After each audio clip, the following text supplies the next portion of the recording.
Hi everybody, welcome along. This video is Mr. Johnson teaches Macbeth, Act 4, Scene 3. In fact, the last scene of Act 4, making it a very short act, except for this scene being quite a long one, as you might be able to see by the length of the video, although I'm going to try and summarise it as quickly as I can because there's a lot going on in this scene and yet not a lot going on in some ways as well. There's a lot of words between some characters, so we'll get into that in a second. A reminder that you will find this video as part of a series of videos which I've done on every single act and scene, so make sure you check out some of those key scenes, maybe speak to your English teacher and find out which ones they feel would be the most important ones to definitely know, and then target those ones first as part of your revision.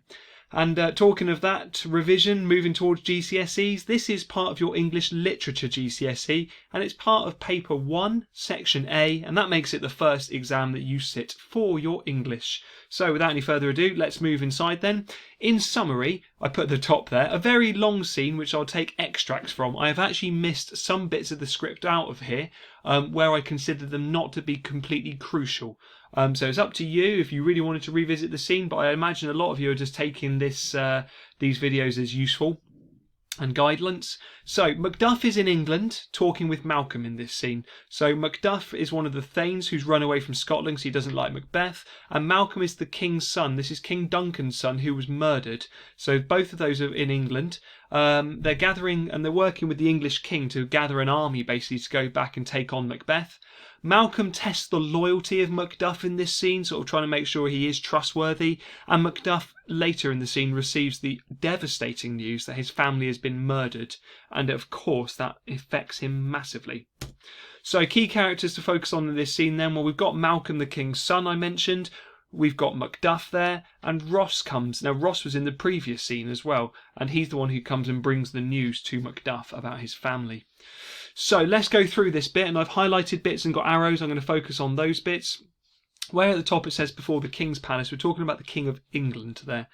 So let's go through. We've got Macduff there first. There's lots of imagery and personification, which I wanted to start highlighting here, which runs out through the next few scenes as well, as Scotland being unwell and sort of how Scotland is sort of not a terrible place to be, basically. If you look at the yellow bits there, we've got widows howl, orphans cry, sorrows strike heaven on the face, like sad things hit heaven on the face. And Scotland yelled out is direct personification. So there's this real imagery being built up of, and that sort of continues with other characters as well. Further down, I maybe should have highlighted that in yellow, but we've got another reference to tyrant, which is what the arrow is pointing to that line. And once again, I think it's one of about 15 references to Macbeth as a tyrant, and a reminder that a tyrant is somebody who rules through violence or through fear. We keep going then. The Macduff's line at the top is actually quite a famous one. Bleed, bleed, poor country. Almost like it's like Scotland is injured because of Macbeth and his rule. And there's the word tyranny, which links to tyrant at the top there as well. Now, that next bit, we've got Malcolm testing Macduff's loyalty. And further down, we've got Malcolm's personification of Scotland, as we were talking about. Our country sinks, it weeps, it bleeds. Each new day, a new gash is added to her wounds, her as well there. So we've just got this idea of Scotland, as I've said before, suffering. Further down, I haven't highlighted it, but there's another reference to Macbeth as a tyrant there as well. Now I've jumped quite a few lines here, but then we enter Ross after a long conversation between Malcolm and Macduff, which I could summarise down as Macduff isn't sure Macduff isn't sure that Malcolm could be a good king, but Malcolm manages to convince him. They're happy, and then we get Ross enter, and Ross enters with some news. Look at Ross's first line of his big bit there. Alas, poor country, almost afraid to know itself because it's so embarrassed and so upset by how bad it is. And there's lots more there as well. The arrow points to a line just above that. We've got sighs and groans and shrieks that rend the air, where violent sorrow seems a modern ecstasy. I've summarised it there by further imagery building up a picture of Macbeth's tyrannical rule of Scotland. Look at this, even the last two lines, like flowers in their caps dying or they're sick. There's lots of imagery like that. Further down then, this is where we get sort of, well, if I put there, Ross is avoiding giving Macduff news about his family's murder because he directly gets asked just above that arrow, how does my wife? Why, well, and my children? Well, too, which is a clear lie as well. And then we get to this bit, which is the first arrow. They will be coming to Scotland. There's basically the discussion about how they're going to go to Scotland, and the noble king of England is going to help them as well. Siward is the name of the king that they go, which is it's basically a King Edward the Confessor, an old king of England. But it's almost like there's a direct contrast between how he is described and how Macbeth is described. He is described really saintly, just to try and make Macbeth sound even more tyrannical and evil and bloodthirsty. At the very bottom, we've got Macduff tries to get him to reveal the news because he can see that there's something weighing on Ross that he won't reveal.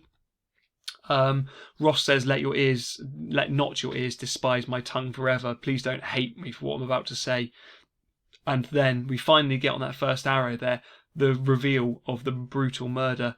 Your castle is surprised, which is interesting because those are the words Macbeth says he was going to surprise upon it, which basically sort of means attack without any warning. Your wife and babes, which is also the words he used, Macbeth, savagely slaughtered.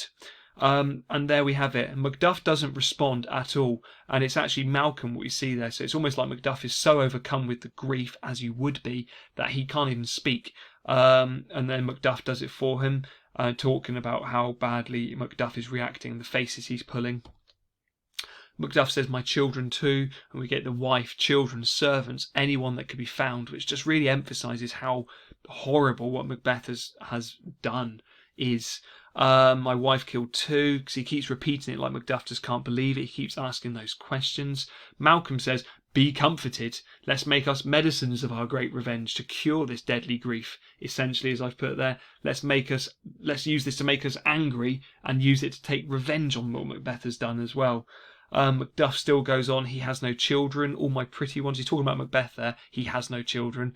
All my pretty ones. Did you say all? Oh hell, kite. All. He's overwhelmed by it all. Then we get this final bit as well where Macduff is really resolved. That means he's sort of come to the thinking that he's going to take revenge on Macbeth. He calls him just above the arrow there, this fiend of Scotland. And fiend is like associated with hell and the devil. Swords like, if he can escape, heaven forgive him too. Essentially saying he's intending to kill him. And off they go, getting ready for Act 5, the final act of the play where everything will come to a head, meaning it will all come to a close in some way or other. Now here we've got key themes. We've got kingship and what it means to be a good king. Siward, the English king, is described in very sort of holy ways, whereas whereas Macbeth, I should say, is described as a tyrant again and again, making Scotland sick. And also the idea of the violence of the killing of Macduff's family there as well. I've tried to keep it really brief here with my revision questions, but have a go at these. Write these down. It will show you that you've understood this scene. It'll also help you build up notes for you to go back to as you get closer to your exams. All of the answers to those are in the video somewhere, so if you're not sure, go back and watch it again just to find out. And I wanted to end with this really. It's called The Divine Right of Kings. I'm going to touch upon this in a video on my channel elsewhere and talk about it, but it's a really useful thing to understand about the sort of beliefs at this time.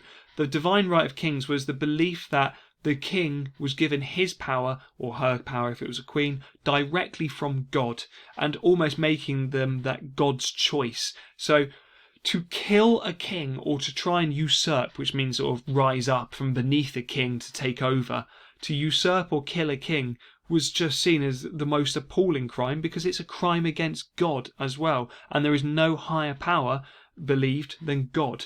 So to do that was to go against him.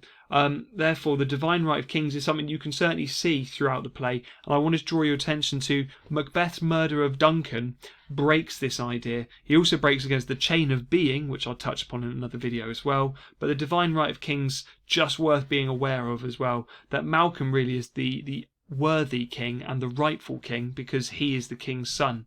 And his father was chosen by God, which means that Malcolm would be chosen by God as well because he's his son.